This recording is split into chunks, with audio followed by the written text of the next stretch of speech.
انا اعطیناک الکوثر، ہم نے آپ کو الکوثر عطا فرمایا، فصلی لربک وانحر، پس آپ نماز پڑھیں اور اپنے رب کا نام لے کر قربانی کریں، ان شانئک هو الابتر، بے شک آپ کا دشمن ہی بے نام و نشان رہے گا۔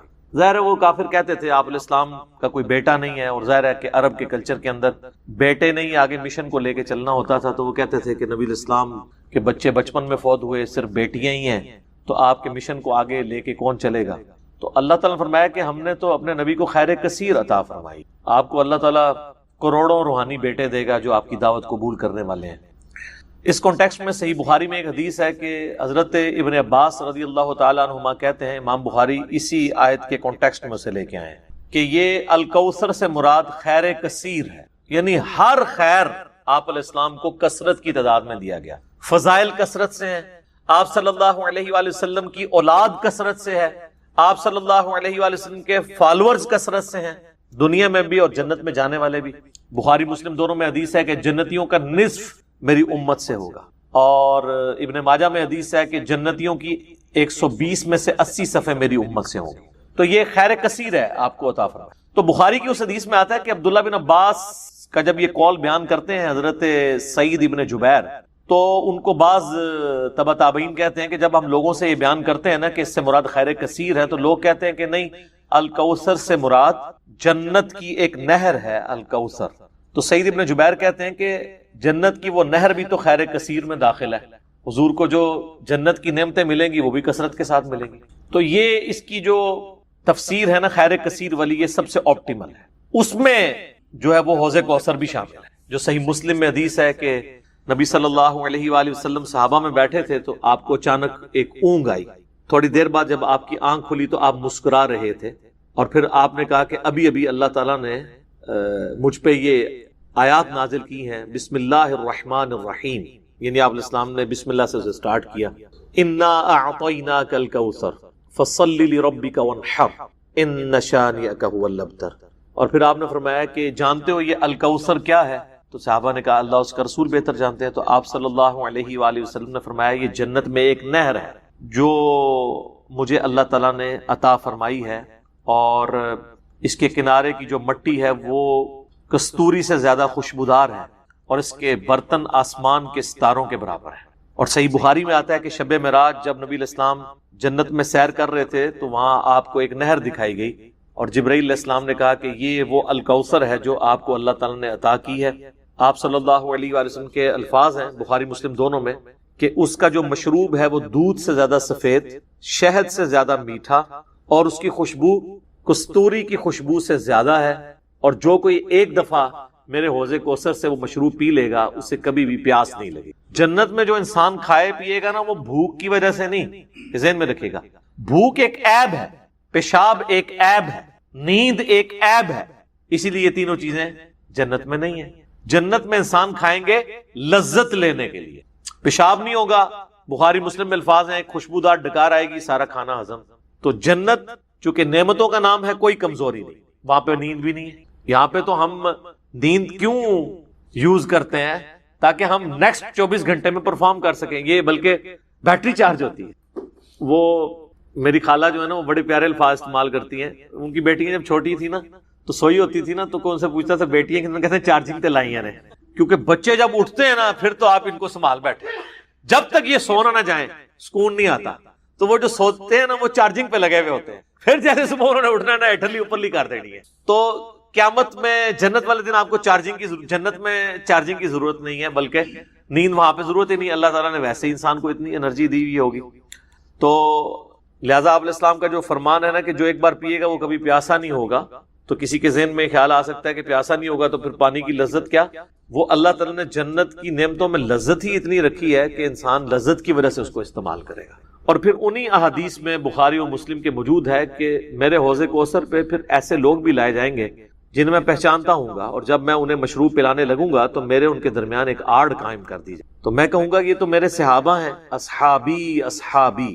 امتی والی روایتیں بھی ہیں بخاری مسلم میں، اصحابی والی، تو مجھے بتایا جائے گا کہ یا رسول اللہ آپ کو نہیں پتا آپ کے بعد انہوں نے دین میں بدعتیں جاری کر دی تھی اور الٹے قدم پھر گئے تھے، تو آپ صلی اللہ علیہ وآلہ وسلم فرماتے ہیں کہ پھر میں کہوں گا سحقن سحقن لمن غیر بعدی، ان پہ پھٹکار ہو، ان کو مجھ سے دور کر دو جنہوں نے میرے بعد میرے دین کو بدل دیا۔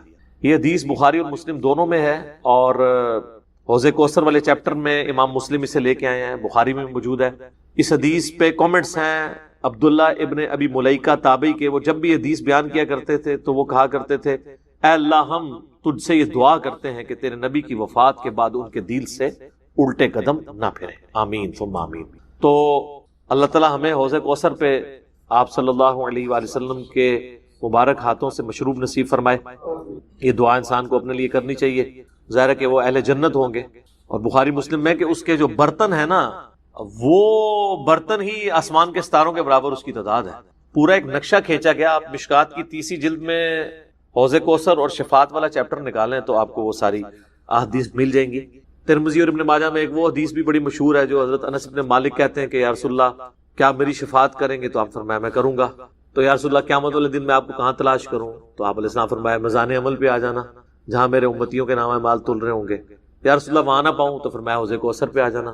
عرض کی وہاں پہ بھی نہ پاؤں تو فرمایا پھر پولیس رات پہ آ جانا۔ کہا وہاں پہ بھی نہ پاؤں تو آپ فرمایا میں ان 3 جگہوں کے سوا کہیں اور نہیں ہوں گا، یا میں حوض کوثر پہ ہوں گا اپنے پیاسے امتیوں کو مشروب پلا رہا ہوں گا، یا پھر میزان عمل پہ ہوں گا شفاعت کے لیے، یا پھر میں پولیس رات پہ ہوں گا اپنے امتیوں کے لیے سلامتی کی دعا کرنے کی۔ تو یہ 3 جگہیں ہیں جہاں پہ آپ صلی اللہ علیہ وآلہ وسلم کو قیامت والے دن تلاش کیا جا سکتا ہے انشاءاللہ تعالی۔ تو یہ حوض کوثر میں وہ خیر کثیر جو ہر طرح کی آپ کو عطا کی گئی وہ بھی شامل ہے، اور اسپیسیفکلی حوض کوثر جو ہے وہ بھی، حتیٰ کہ جو بخاری اور مسلم میں حدیث ہے آپ نے اپنی وفات سے 1 مہینے پہلے خطبہ دیا تھا غزوہ احد کے شہداء پر، جو آپ نے نماز جنازہ دوبارہ پڑھی تھی 8 سال بعد۔ اس میں الفاظ ہیں، آپ نے فرمایا کہ میرا ممبر جو ہے وہ حوض کوثر پہ لگا ہوا ہے۔ یہ خیر یہ والے جو الفاظ ہیں یہ دوسری حدیث میں، کیونکہ وہاں پہ ممبر نہیں تھا، یہ الفاظ ہیں بخاری اور مسلم کی وہ حدیث کہ میرے گھر سے میرے ممبر سے میرے گھر تک جنت کے ٹکڑوں میں سے ایک ٹکڑا ہے ریاض الجنہ، اس میں الفاظ ہیں اور میرا ممبر جو ہے وہ حوض کوثر پہ لگا ہوا ہے۔ یعنی آپ علیہ السلام وہ دیکھ رہے تھے حوض کوثر کا منظر، ٹائم میں گزار کے آپ کو دکھایا گیا۔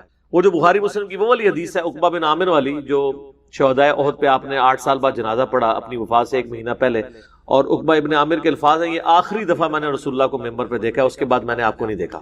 تو اس میں الفاظ ہیں، آپ نے فرمایا کہ میں اپنے حوض کوثر کو اس وقت بھی دیکھ رہا ہوں، اور دیکھنا میرے بعد جو ہے وہ مجھے تم سے یہ خطرہ نہیں کہ تم شرک میں مبتلا ہو جاؤ گے، بلکہ مجھے خطرہ ہے کہ تم دنیا کے مال میں پڑ جاؤ گے اور پھر اس کی لالچ میں ایک دوسرے کو قتل کرو گے اور تم بھی تباہ و برباد ہو جاؤ گے جس طرح اگلی قومیں تباہ و برباد ہو گئی۔ تو اس میں بھی حوض کوثر کے الفاظ موجود ہیں۔ اور پھر میرے کربلا والے ریسرچ پیپر میں بھی آپ کو پتہ ہے ایک حدیث ہے جو میں نے حوض کوثر کا ذکر اس حدیث کے اندر بھی موجود ہے، جب وہ سنن ابی داؤد کی ایک حدیث ہے نا، وہ عبید اللہ ابن زیاد کے پاس ایک وہ آتا ہے، ہاں یہ ابو داؤد کے اندر 4749 ہے۔ ابو طالوت تابعی کہتے ہیں کہ میں ابو برزہ کو میں نے دیکھا کہ وہ گورنر یزید عبید اللہ ابن زیاد کے پاس آئے جب کہ وہ دسترخوان پر تھا، تو اس نے ابو برزہ کو آتے ہوئے دیکھا اور کہا کہ یہ تمہارا ٹھگنا محمدی ہے۔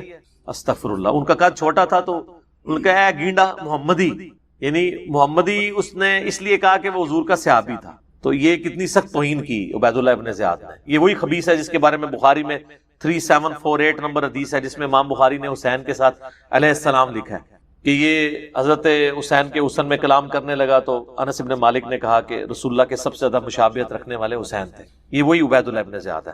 تو یہ صحابہ کے گستاخ ہیں، آل امیہ ہیں، یہ بنو امیہ کے خدمتگار۔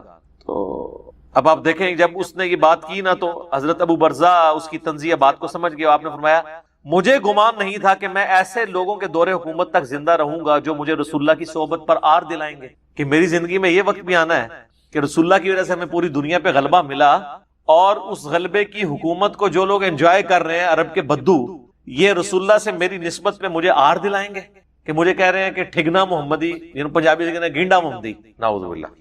تو اب اس نے فوراً پینترا بدلا، وہ کہنے لگا کہ محمد صلی اللہ علیہ وسلم کی صحابیت تمہارے لیے باعث زینت ہے، آر کا سبب نہیں۔ پھر کہنے لگا کہ میں نے تمہیں اس لیے بلوایا ہے کہ تم سے حوض کوثر کے بارے میں پوچھوں، کیا تم نے رسول اللہ سے اس کے بارے میں کچھ سنا ہے؟ تو ابو برزہ نے فرمایا ہاں، نہ 1 بار، نہ 2 بار، نہ 3 بار، نہ 4 بار، نہ 5 بار، میں نے کئی مرتبہ رسول اللہ صلی اللہ علیہ وآلہ وسلم سے حوض کوثر کے بارے میں سنا، اور جو حوض کوثر کو نہ مانے اللہ تعالیٰ اسے اس کا پینا نصیب ہی نہ فرمائے۔ اور پھر سیدنا ابو طالوت کہتے ہیں کہ سیدنا ابو برزہ رضی اللہ تعالیٰ عنہ غصے کی حالت میں وہاں سے تشریف لے گئے، انہوں نے بدعا دی کہ جو حضور کے حوض کوثر کو نہیں مانتا اللہ تعالیٰ اس کو حوض کوثر نصیب ہی نہ کرے۔ تو حوض کوثر جو ہے ایک ریالٹی ہے، اور قیامت والے دن کی چند بڑی ایکٹیویٹیز جو انسان کے لیے تسکین کا باعث ہیں، ان میں سے ایک عرش کا سایہ، اسی طریقے سے یہ حوض کوثر اس گرمی کے اندر اللہ تعالیٰ کی نعمتوں میں سے بڑی نعمت ہے، ہم سب کو نصیب فرمائے، آمین ثم آمین۔ کیا فرض نماز کے بعد 3 بار استغفر اللہ کے بعد ایک دفعہ سید الاستغفار بھی پڑھ سکتے ہیں؟ یہ بدعت تو شمار نہیں ہوگا؟ نہیں، کوئی بدعت نہیں ہوگا۔ صحیح مسلم میں حدیث ہے کہ نبی علیہ السلام فرض نماز کے بعد 3 دفعہ استغفر اللہ پڑھتے تھے، اور پھر ایک دفعہ پڑھتے تھے اللہم انت السلام ومنک السلام تبارکت یا ذا الجلال والاکرام۔ اور بخاری اور مسلم دونوں میں ہے کہ فرض نماز کا مکمل ہونا نبی علیہ السلام کی ہم تکبیر کی آواز سے پہچانتے تھے، یعنی بلند آواز سے آپ اللہ اکبر کہتے تھے۔ پہلے ایک دفعہ اللہ اکبر بلند آواز سے کہنا ہے، پھر 3 دفعہ آہستہ آواز میں استغفر اللہ۔ یہ ہمارے اہل حدیث بھائی جو ہیں اس سنت پہ عمل کر رہے ہیں، لیکن وہ استغفر اللہ بھی اونچا بولتے ہیں۔ استغفر اللہ اونچا بولنا خلاف سنت ہے، صرف اللہ اکبر بلند آواز سے۔ اور دوسری طرف علماء عرب ہیں، انہوں نے اپنے اذکار کارڈ میں سے اللہ اکبر نکال ہی دیا ہوا ہے، وہ صرف استغفر اللہ پڑھتے ہیں۔ اور جب ان سے پوچھیں کہ یار اللہ اکبر نہیں پڑھتے، وہ کہتے ہیں نہیں، یہ جو بخاری مسلم میں ہے نا کہ نبی علیہ السلام بلند آواز سے تکبیر پڑھتے تھے، تو تکبیر سے مراد استغفر اللہ ہے۔ دیکھیں آپ بندہ کو ضد میں، استغفر اللہ کس عربی ڈکشنری میں تکبیر ہے؟ اگر آپ نہیں مانتے تو ہم آپ کو علم الکلام اور فقہ والا جواب دیتے ہیں۔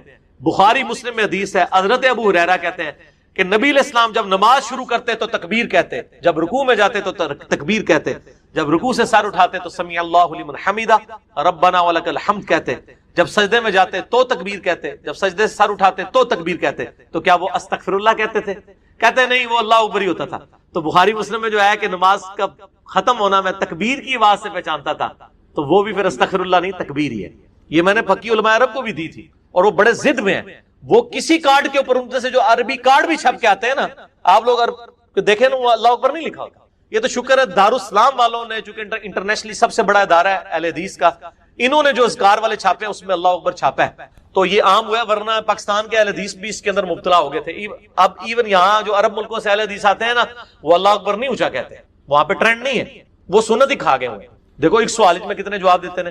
تو استغفر اللہ کے بعد آپ سید الاستغفار پڑھ سکتے ہیں۔ بخاری میں حدیث ہے، جو بندہ سید الاستغفار صبح کے وقت ایک دفعہ پڑھ لے پورے یقین کے ساتھ، یہ انٹرنیشنل نمبر کے مطابق ہے 6306۔ ٹھیک ہے، ابھی تو میں جوان ہوں۔ اللہم انت ربی لا الہ الا انت خلقتنی وانا عبدک وانا علی عہدک ووعدک ما استطعت اعوذ بک من شر ما صنعت ابوء لک بنعمتک علی وابوء بذنبی فاغفر لی فانہ لا یغفر الذنوب الا انت۔ جو صبح کے وقت پورے یقین سے پڑھ لے، شام سے پہلے مر گیا تو جنتی ہے، اور جو شام کو پڑھ لے صبح سے پہلے مر گیا تو جنتی۔ یہ صبح شام کے اذکار بلو کارڈ میں ہمارا یہ ذکر موجود ہے۔ آپ یہ سید الاستغفار فرض نماز کے بعد پڑھ سکتے ہیں، بلکہ سنت بھی ہے۔ گرین کارڈ میں ہم نے نہیں ڈالا ہوا، جگہ نہیں تھی۔ مسند البزار میں صحیح سند کے ساتھ یہ حدیث موجود ہے کہ نبی علیہ السلام فرض نماز کے بعد بھی ایک دفعہ سید الاستغفار پڑھتے تھے۔ تو نہ صرف یہ جائز ہے بلکہ سنت ہے۔ اور میں الحمدللہ فرض نماز کے بعد جو آیت الکرسی کا وظیفہ ہے، باقی اذکار ہیں، تو میں سید الاستغفار ہر فرض نماز کے بعد پڑھتا ہوں، کیونکہ نبی علیہ السلام کی سنت تھی سید الاستغفار بھی، اور 3 دفعہ استغفر اللہ لادا سے، اور اللہم انت السلام منک السلام، اور باقی اذکار تسبیحات فاطمہ الگ سے۔ ہم کیا رکوع، سجدہ اور نماز دیگر مقامات پہ جہاں تسبیحات اور دعا کی جاتی ہے اس کے بعد دروشی پڑھ سکتے ہیں؟ ضرور پڑھیں۔ دعائیں نبی علیہ السلام کی حدیث ہے صحیح مسلم میں کہ سجدے میں تم اپنے رب کے سب سے قریب ہوتے ہو، اس وقت زیادہ سے زیادہ دعائیں کرو۔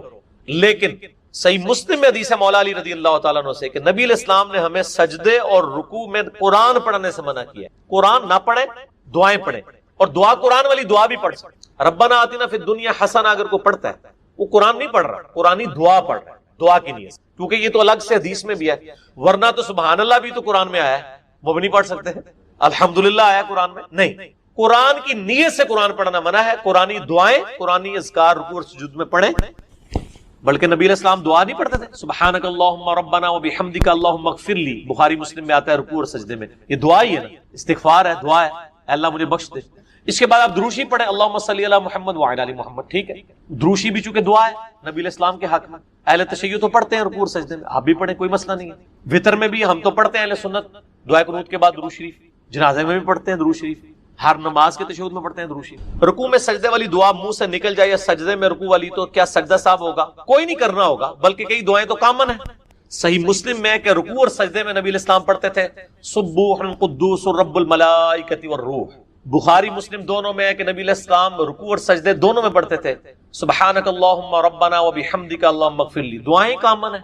ایک دعا ہے جو ڈیفرنٹ ہے، جو ترمذی میں آئی ہے کہ نبی علیہ السلام حکم دیتے کہ رکوع میں پڑھیں سبحان ربی العظیم اور سجدے میں پڑھیں سبحان ربی الاعلی. یہ انٹرچینج بھی ہو جائیں، اصل مقصد تسبیحات ہے. سجدہ صاحب واجب نہیں ہوگا، نماز ہو جائے گی. کیا درس کے دوران بندہ دل سے کوئی ذکر کر سکتا ہے یا درس خاموشی سے سنے؟ کر سکتے ہیں ذکر. جمعے کے خطبے کا پروٹوکول ہے کہ اس کے دوران آپ نے کچھ نہیں کرنا. ویسے نبی علیہ السلام کا نام آ گیا صلی اللہ علیہ وآلہ وسلم کر لیں، لیکن مسلسل تسبیح لے کے بیٹھے ہوئے آپ، تقریر نہیں آپ سن رہے امام کی خطیب کی، یہ غلط ہے. باقی اس کا وہ پروٹوکول نہیں ہے، بہتر ہے کہ اس میں بھی نہ کریں. لیکن اگر آپ اس کے ذکر کرنے کے دوران مجھے سن بھی سے یہ اٹینٹیو ہو کہ یہ پیرلل میں دونوں کام کر رہے ہیں تو جائز ہے. میں نہیں کہنا کہ میرا ضروری سننا ہے. بعض لوگ ہوتے ہیں جن کی زبان چلتی ہے، میں خود بھی مطلب کئی مجلسوں میں بیٹھتا ہوں دروشی پڑھتا رہتا ہوں، میں بات بھی سن رہا ہوتا ہوں. بلکہ ہم تو اب اتنے تیز ہو گئے، ہماری تو 4 آنکھیں اور 10 کان ہوتے ہیں. لوگوں کے ساتھ وہ دعوت و تبلیغ کی وجہ سے جڑ کے تو 3 نمازیں بھی سمجھ آ رہی ہوتی کہ وہ کہنا ہے تو جائز ہے. آج کا سوال نمبر 2، نماز کے تشہد میں رفع سبابہ یعنی یہ شہادت کی انگلی کو تشہد میں بلند کرنا، اس کا سنت طریقہ کیا ہے اور کیا اسے حرکت دینا بھی سنت ہے؟ تو بھائیو اس حوالے سے صحیح مسلم میں اوپر تلے 6 احادیث موجود ہیں انٹرنیشنل نمبر کے مطابق 1307 سے لے کر 1312 تک، اور مشکات میں 906 سے لے کر 908 تک 2 صحابہ سے، ابن عمر اور ابن زبیر رضی اللہ تعالی عنہما، ان سے کہ نبی صلی اللہ علیہ وسلم جب بھی نماز میں تشہد میں بیٹھا کرتے تھے تو بیٹھتے ہی آپ صلی اللہ علیہ وسلم اپنی یہ درمیان کی انگلی اور انگوٹھے کا حلقہ بنا لیا کرتے تھے یوں، اور یہ 2 انگلیاں بند کر کے. ایک یہ طریقہ ہے ان 6 حدیثوں میں، اور دوسرا یہ ہے کہ آپ صلی اللہ علیہ وسلم 53 کا عدد بناتے تھے. اب یہ عربی میں سمجھانا ذرا مشکل کام ہے، وہ لمبا اور ٹائم لگ جائے گا. 53 یہ ہے کہ آپ یہ تینوں انگلیاں بند کر کے اس شہادت کی انگلی کی جڑ کے اوپر یہ انگوٹھا رکھ لیں. اس کو کہتے ہیں 53 کا عدد، جو عرب میں شمار کیا جاتا تھا ہاتھ کے. یہ دونوں طریقے سنت ہیں، یہ بھی اور یہ بھی. یہ دونوں صحیح مسلم میں نے نمبر بتا دیے. اور پھر آپ صلی اللہ علیہ وسلم تشہد میں بیٹھتے ہی یہ کر لیا کرتے تھے. اس سے یہ بات پتہ چلی کہ یہ بالکل باطل بات ہے کہ اشہد ان لا الہ الا اللہ پہ اٹھانی ہے، اشہد ان لا پہ اٹھانی ہے اور الا اللہ پہ گرانی ہے. یہ کسی ضعیف حدیث میں بھی نہیں ہے. صحیح تو چھوڑ دیں. بیٹھتے ہی آپ صلی اللہ علیہ وسلم یہ کام کیا کرتے تھے. اور اس حوالے سے جو فقہ حنفی کے بعض علماء کا یہ موقف ہے، سب کا نہیں لیکن بعض علماء کا یہ موقف ہے کہ یہ تشہد میں انگلی اٹھانا حرام ہے. دیکھیں، اور یہ پھر اپنے بابوں کے ایسے فالوور ہیں کہ شیخ احمد سرہندی جنہیں مجدد الافسانی لوگ کہتے ہیں، المتوفا 1036 ہجری، انہوں نے باقاعدہ حرام کا فتویٰ لکھا ہے. اور یہاں پہ بھی جتنے نقشبندی مجددی ہیں نا، یہ تشہد میں انگلی نہیں اٹھاتے ہیں، بابا جی کو فالو کر رہے ہیں. اور پھر بریلوی مکتبہ فکر میں ہی غلام رسول سعیدی صاحب، اللہ تعالیٰ ان کی غلطیاں معاف فرمائے، میرے استادوں میں سے ہیں، دنیا سے جا چکے ہیں، اللہ تعالیٰ ان کو نیک کاموں کا اجر دے اور غلطیوں سے جو ہے وہ درگزر فرمائے. انہوں نے باقاعدہ پھر تقریباً 40 صفحوں پر مجدد الافسانی المعروف شیخ احمد سرہندی کا رد لکھا ہے شرح صحیح مسلم میں کہ ان کا عقیدہ بالکل باطل ہے. تو یہ بریلوی مکتبہ فکر کے سمجھ لیں اس دور کے سب سے بڑے محدث غلام رسول سعیدی صاحب جو حال ہی میں فوت ہوئے ہیں، انہوں نے رد شرح صحیح مسلم میں شیخ احمد سرہندی کا لکھا ہے. تو وہ کہتے ہیں انگلی اٹھانا ہی حرام ہے. اب رہا مسئلہ انگلی سے، یہ تو ہو گیا انگلی کا اشارہ کرنا، یوں کرنا یا یوں کرنا تشہد میں، یہ تو اشارہ ہوا. اب دوسری چیز ہے انگلی کو حرکت دینا، یہ الگ سے چیز ہے. مسلم شریف میں حرکت کا ذکر نہیں، صرف اشارے کا ذکر. تو اس میں یہ بات امپلائیڈ ہے کہ ابن زبیر اور ابن عمر رضی اللہ تعالی عنہما نے آپ صلی اللہ علیہ وسلم کو تشہد میں اس وقت آبزرو کیا ہے کہ آپ نے صرف انگلی سے اشارہ کیا ہوا تھا، ہلا نہیں رہے تھے. یہی مطلب نکلا، ورنہ وہ کہتے کہ ہلا بھی رہے تھے. اس کا مطلب ہے تشہد میں کچھ ایسا پیریڈ بھی ہے جس میں آپ نے نہیں ہلانی اور کچھ دیر کے بعد ہلانی ہے. یہ صحیح مسلم میں امپلائیڈ ہو گیا. اور وہ وقت کیا ہے؟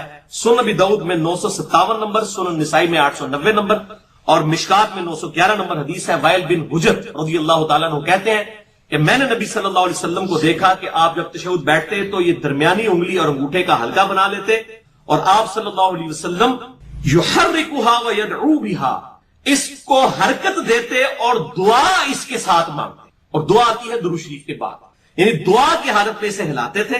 اسی لیے وہ مسلم شریف میں ابن زبیر اور ابن عمر سے یہ نہیں آیا کہ وہ ہلا رہے تھے, اس وقت صرف اشارہ ہے دعا میں اسے ہلانا ہے. لہٰذا شیخ زبیر علی زئی صاحب کا موقف بالکل ٹھیک ہے, جو انہوں نے میرے ساتھ انٹرویو دیا تھا جو 17 جون 2009 کو 100 کوسچنز ود شیخ زبیر علی زئی, تقریباً 50,000 سے زیادہ لوگ دیکھ چکے ہیں. میرے ساتھ 1 to 1 ان کا انٹرویو تھا, اس میں بھی انہوں نے کہا کہ صرف دعاؤں میں اسے ہلانا ہے. اور بعض جو علماء عرب ہیں, اور یہاں پر بھی کچھ کٹر قسم کے سلفی جو ہیں, سب نہیں کچھ لوگ, ان کا یہ موقف باطل ہے کہ پورے تشہد میں اسے ہلانا نہیں, صرف دعاؤں میں. اب دعاؤں میں امپلائڈ یہ ہے کہ پھر پہلے تشہد میں نہیں ہلائیں گے, اس میں بھی آپ دعائیں پڑھ سکتے ہیں, آپ صلی اللہ علیہ وسلم ثابت ہے. دعا تک پہنچے تو ضرور کریں, وہ میں حوالہ بھی دے دیتا ہوں. آخری تشہد میں تو دعاؤں کے اندر اسے ہلانا ہے. اور اس حوالے سے شیخ زبیر صاحب نے توضیح الاحکام پہ بھی صفحہ نمبر 386 پہ یہ بات لکھ دی کہ صرف دعاؤں میں ہلانا ہے. آج سے 4 مہینے پہلے مجھے انڈیا سے ایک ای میل آئی. اب وہ ایک بڑے مشہور مولوی صاحب ہے, میں ان کا نام نہیں لیتا, انڈیا کے ہیں, وہ پھر بالکل پرسنل بات ہو جائے گی. اکثر باتیں بھی حوالہ کرتے ہیں, بلکہ میں نے تو ڈاکٹر ذاکر نائک کے علاوہ تو میں نے کسی کو نہیں دیکھا کہ وہ حوالے دیتا ہو, یا میں حوالے دے رہا ہوتا ہوں. باقی تو سارے جو منہ میں آتا ہے وہ بول رہے ہوتے ہیں بغیر حوالوں کے. تو اس نے بھی یہ بات کر دی کہ نہیں جی نہیں, ہم تو اس لیے یہ جو الفاظ ہیں یحرکھا ویدعو بھا, تو پورا تشہد ہی دعا ہے, تو اس لیے ہم پورے, تو دروشی بھی دعا ہے. آن دا فیس آف آرگومنٹ بات بالکل ٹھیک ہے کہ دروشی بھی دعا ہے. تو میں نے اس بھائی کو جس نے ای میل بھیجی, میں نے کہا بات یہ کہ بھائی قیام جو ہے سورۃ الفاتحہ قرات نہیں ہے کیا؟ ہے, لیکن جب ہم قیام کی بات کرتے ہیں ہم کہتے ہیں قیام 3 چیزوں کا مجموعہ ہے. ثنا کا, جسے ہم دعائے استفتاح کہتے ہیں, سورۃ الفاتحہ, اور پھر قرات. حالانکہ فاتحہ بھی قرات ہے لیکن ہم 3 حصوں میں ڈیوائڈ کرتے ہیں. اسی طریقے سے تشہد جو ہے یہ 3 حصوں کا مجموعہ ہے, اللہ کی حمد, درود شریف اور دعا. وہ کہتا ہے دلیل پیش کریں. میں نے کہا دلیل میں پیش کر دیتا ہوں, پھر دیکھتے ہیں آپ مانتے ہیں کہ نہیں مانتے. پھر وہی ہوا کہ آج 4 مہینے گزر کے ماننے سے انکار کر دیا. تو منکرین حدیث صرف بریلوی دیوبندیوں نہیں, اہل حدیث میں بھی موجود ہیں. اپنے بزرگ بابوں کو چھوڑنا بڑا مشکل کام ہوتا ہے. تو انہوں نے پھر دوبارہ اتنی بھی توفیق نہیں کی کہ آپ نے حدیث پیش کر دی ہے تو میں رجوع کرتا ہوں, یا میرے جو مولوی صاحب رجوع کرتے ہیں, یا میرے بابا جان جو ہیں وہ رجوع کر لیتے ہیں, جن کا میں فالوور ہوں, نہیں کیا. اب میں آپ کو حوالہ دے دیتا ہوں, سنن نسائی میں 1720 اور 1721 نمبر حدیث ہے صحیح سند کے ساتھ. شیخ البانی, شیخ زبیر علی زئی رحمہ اللہ دونوں اسے صحیح کہتے ہیں. 9 وتر پڑھنے کا طریقہ 2 سلام, 1 سلام اور 2 تشہد کے ساتھ اما عائشہ نے روایت کیا رضی اللہ تعالیٰ عنہ. اس حدیث میں آتا ہے کہ نبی صلی اللہ علیہ وسلم جب 9 رکعت وتر 1 سلام کے ساتھ, مراد 1 دفعہ سلام, اگلے دن ایک ای میل آ گئی آپ 1 سلام کہہ رہے ہیں تو اسے مراد صرف دائیں طرف پھیرنا ہے. اس حالت تک بھی لوگوں کی ہونا حالت ہوتی ہے.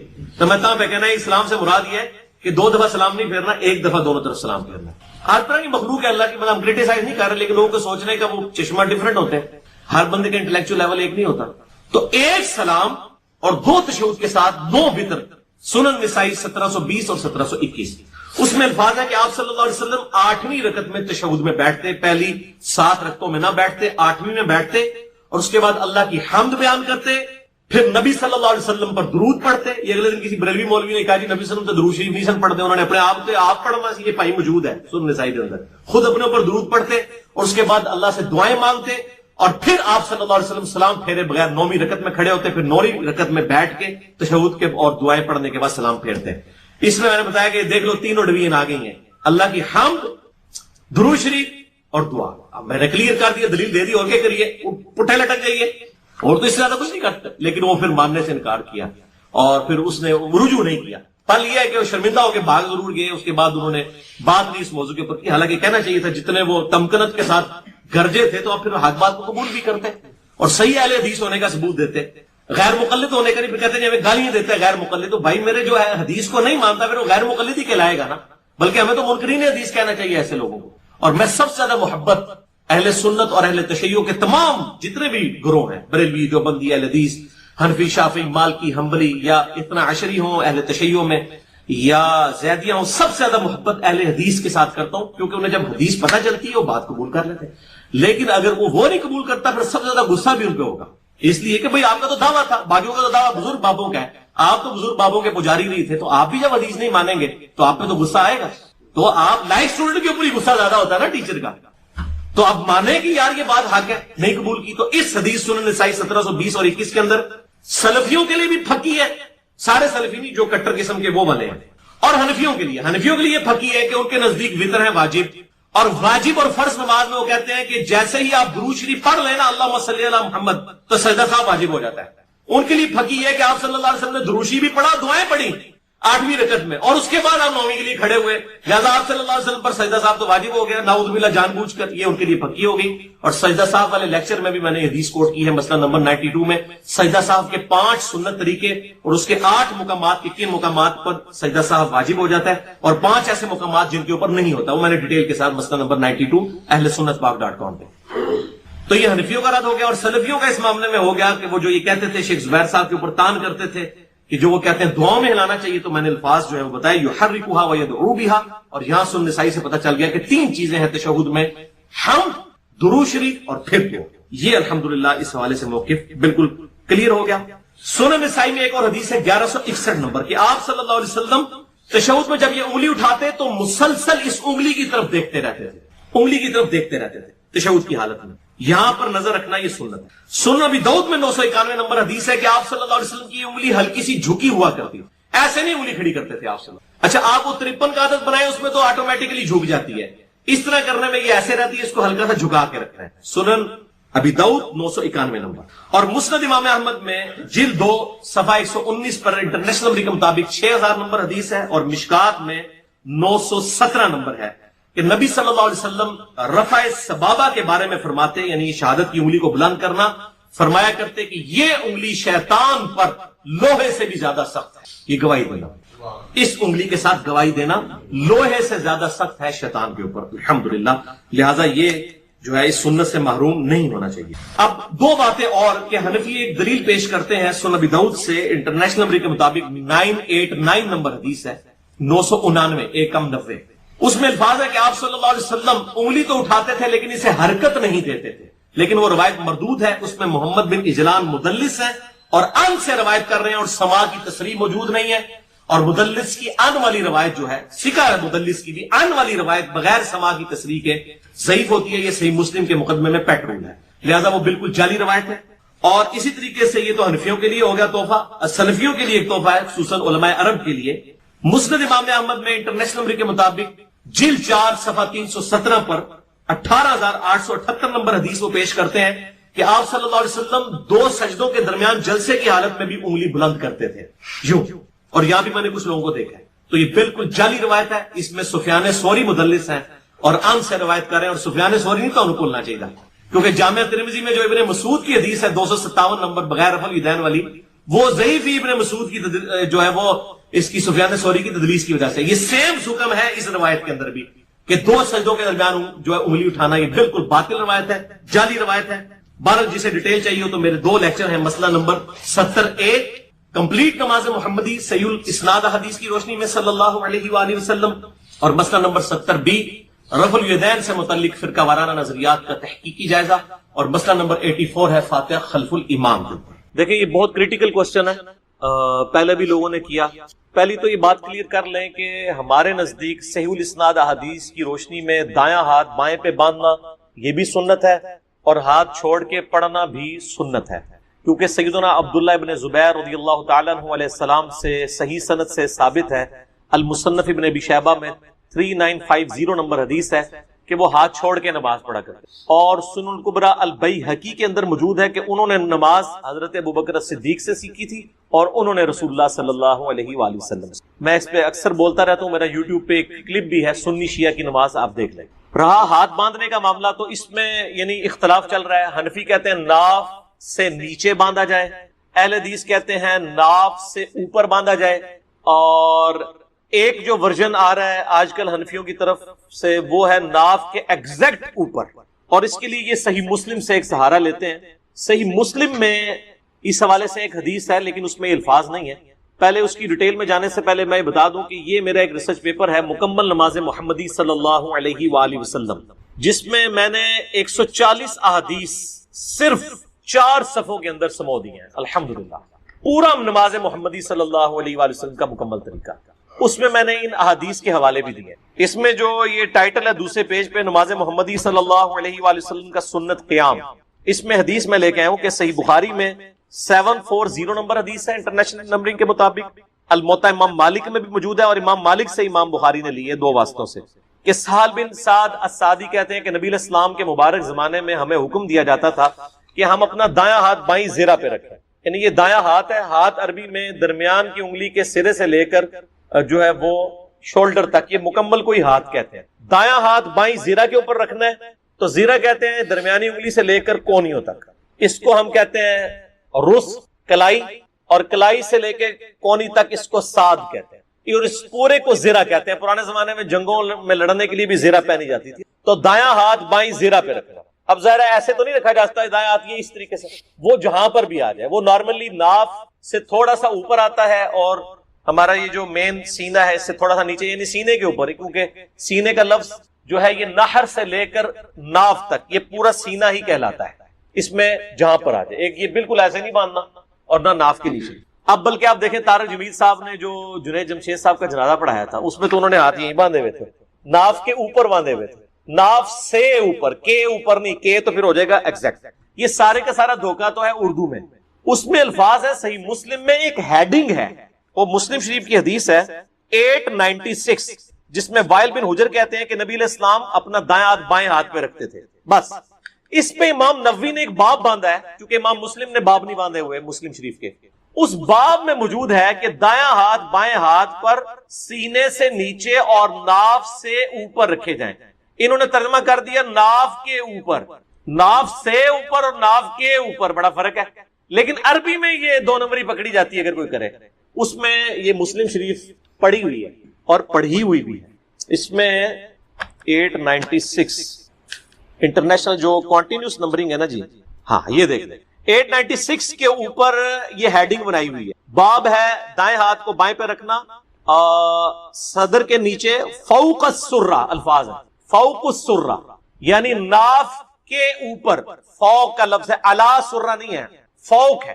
الا اور فوق کا فرق سمجھ لیں. عربی میں الا کہتے ہیں ایگزیکٹ اوپر کو. مثلا یہ ہاتھ میں کتاب ہے نا، یہ میں بال پوائنٹ اس کتاب کے اوپر رکھ دوں تو یہ ہوگا کہ یہ بال پوائنٹ کتاب کے اوپر ہے، یعنی the pen is on the book. on کو عربی میں کہتے ہیں الا.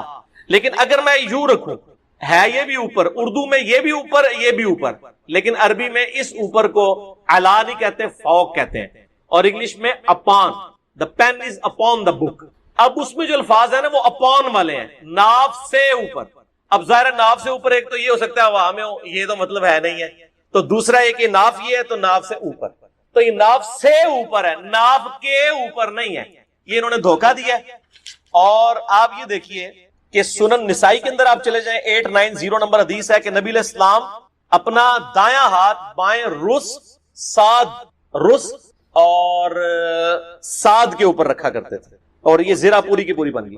کلائی یہ ہوگی، یہ کف ہے، یہ تین چیزیں ہوگی، یہ سمجھ لیں. رس کہتے ہیں یہاں سے لے کے یہاں تک کلائی تک، کلائی کو کہتے ہیں کف عربی میں، اور ساد کہتے ہیں کلائی سے لے کے کونی تک. یہ تین چیزوں کا ذکر ہے کہ نبی علیہ السلام نے اپنا دایاں ہاتھ بائیں رس، کف اور ساد پر رکھا. تینوں چیزوں کے اوپر، وہی جو صحیح بخاری کے اندر ہے کہ وہ دایاں ہاتھ بائیں زرہ پہ رکھا. تو یہ ساری چیزیں ہم نے ایک جگہ جمع کر دی ہیں. اور باقی جو روایت پیش کرتے ہیں نا ناف کے نیچے والی، مصنف ابن ابی شیبہ میں بھی کمزور روایت